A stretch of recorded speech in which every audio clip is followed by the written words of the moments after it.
Hi everyone, welcome back to my channel. And yes, today I will be sharing the personal statement that got me into medical school.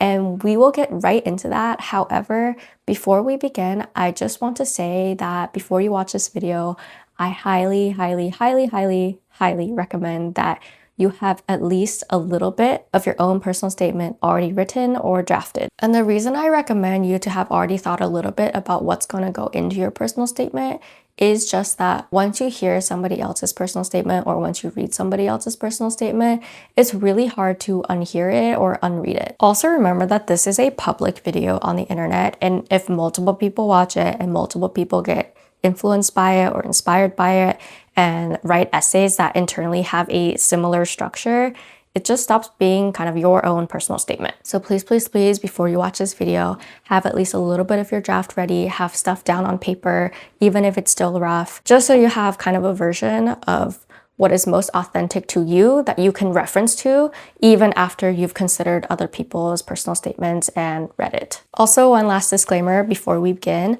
I am not saying that this is a perfect personal statement. I am not even trying to say it's a good personal statement. It just happens to be the personal statement that got me into medical school. In fact, if you stay until the end of this video, I will be reflecting a little bit about what I think worked well for me and what I think I could have improved on if I were to try to tackle this personal statement again.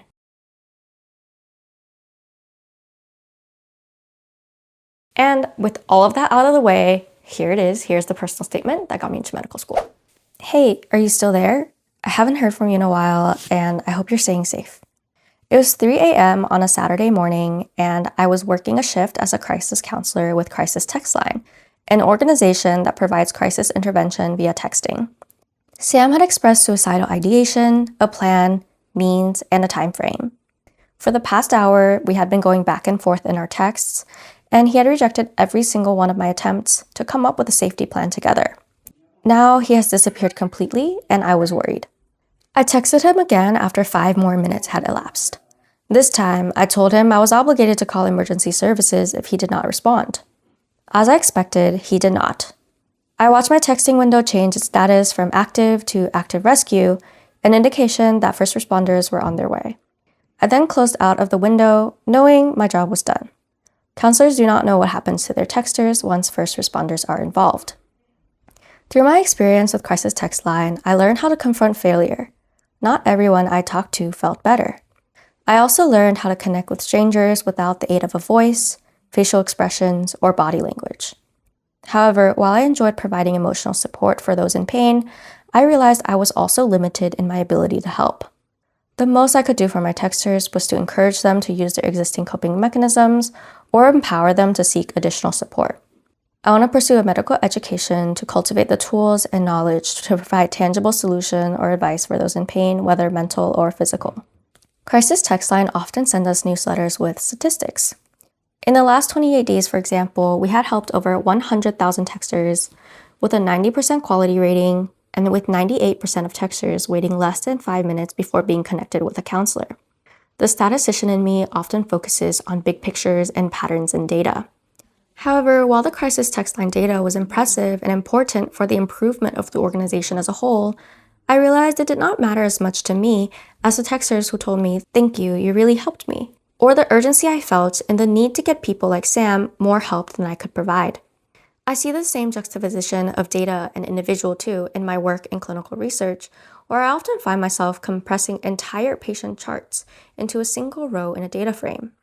The granular details about the lives of each patient in my dataset are unimportant in my analyses.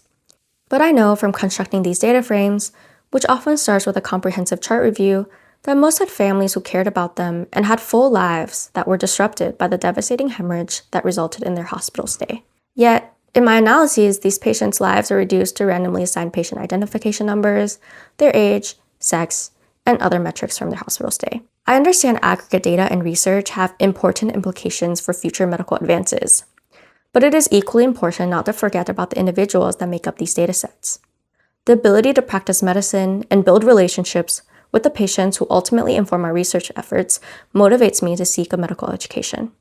I want to learn the stories behind the patient ID numbers and play a role in shaping those stories.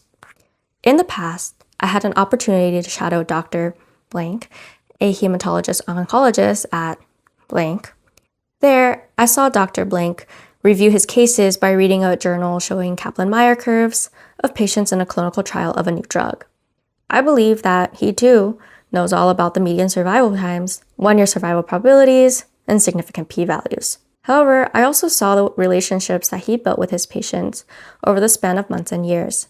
He recognized the humanity of his patients beyond the clinical research data and treated them as individuals rather than their diagnoses. This was evident in the way his patients not only looked to him for advice on their health, but also how they bantered casually with him as they caught him up on their jobs or their grandkids' third birthday party. His patients not only respected him, but also trusted that he had their best interest in mind. Although my studies in statistics, the natural sciences, and research have given me hard skills relevant for a career in the medical field, the physicians I shadowed have also shown me that being an understanding, compassionate, and resilient human being, traits that I started to develop as a crisis counselor, are just as important. I hope to gain the skills to help others in a concrete way and grow into a physician who puts patient experience at the forefront of clinical care.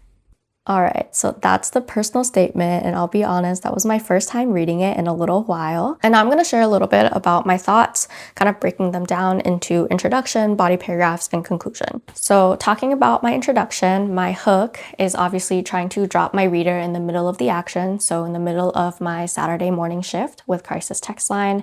And the hook is just that, I was texting this texter and I was worried about them. So as far as hooks go, I don't think this is like necessarily a unique hook, as in I think admissions committees have probably seen this before.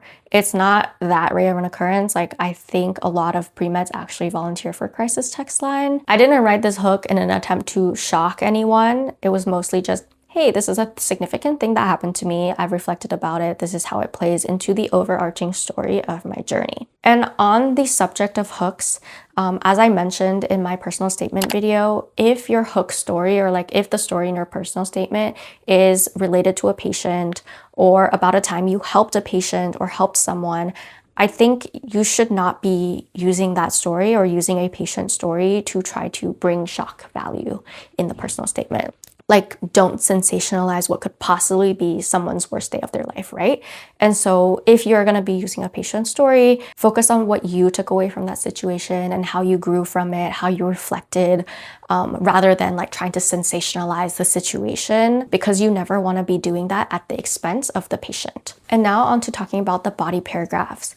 You probably saw that I departed from kind of the traditional 5-paragraph format. So a lot of students will go introduction and then body paragraph supporting and explaining why they want to be a physician, and then a conclusion summing everything up. So I kind of departed from that and broke it up in more of like a narrative kind of way. But if you really looked into it, it still kind of supports a 5-paragraph format. I did talk about 3 different activities, being crisis text line, my research, and then shadowing. So those are the 3 things I talked about. I will say one thing I think I did well in this section is the transitions. Like crisis text line and my clinical research, pretty separate conceptually. However, I was able to connect them by talking about my background in statistics, considering crisis text line and the statistics they sent me, and clinical research and how I use statistics to do that. And so even a couple years later, I'm so pretty happy with how I decided to string these experiences together and how I decided to transition between these things. On a similar note, I'm also happy with how I managed to create an overarching theme through my personal statement. I wanted to talk about my background in statistics and my interest in statistics and how that intertwines with my interest in medicine. And so the way I did that was I gave kind of 2 different examples of the individual and the aggregate. So in the crisis text line example, I helped Sam, who is an individual, and I was able to help him individually. And then the aggregate would be the aggregate data that the organization sent us. And similarly, the second example would be clinical research and shadowing. So when shadowing, I saw these individual connections my attending had with his patients. But on the clinical research side, I was able to work with aggregate data. And both of these things have value, the individual and the aggregate. And with these examples, I was able to frame my interest in statistics and my interest in medicine as kind of 2 sides of the same coin, synergistic, bouncing off of each other, and both shaping the kind of doctor I want to be ultimately. And one thing I would improve on about my personal statement, if I were to do this again today, would be to focus less on the shadowing experience. And let me elaborate a little bit more on this. So in my kind of tutorial video on writing a personal statement, I did dedicate a section to talking about why you should minimize talking about shadowing. Because when you're shadowing, you are kind of the passive observer, and the main character of that experience, so to speak, is the attending. And guess what? You're the one applying to medical school, not the attending. And so ideally, you want to be picking experiences that highlight you rather than highlight somebody else. And I feel like with shadowing, it's an experience that highlights somebody else. And so if I were to do this again, I think it would have been much more impactful if I had chosen to write about an experience where I was more active in the role rather than just passively observing or witnessing interactions. But the reason I ended up talking about shadowing is really because the really impactful clinical experience that I had, I put in the Why MD PhD essay. And so I think the critique here for me probably is that I would have benefited a lot more if I had more varied or deep clinical experiences, because I feel like the one rich clinical experience that I had in undergrad was really volunteering in hospice. And so that was what made it into my Why MD PhD essay. And I didn't really want to repeat that in my personal statement.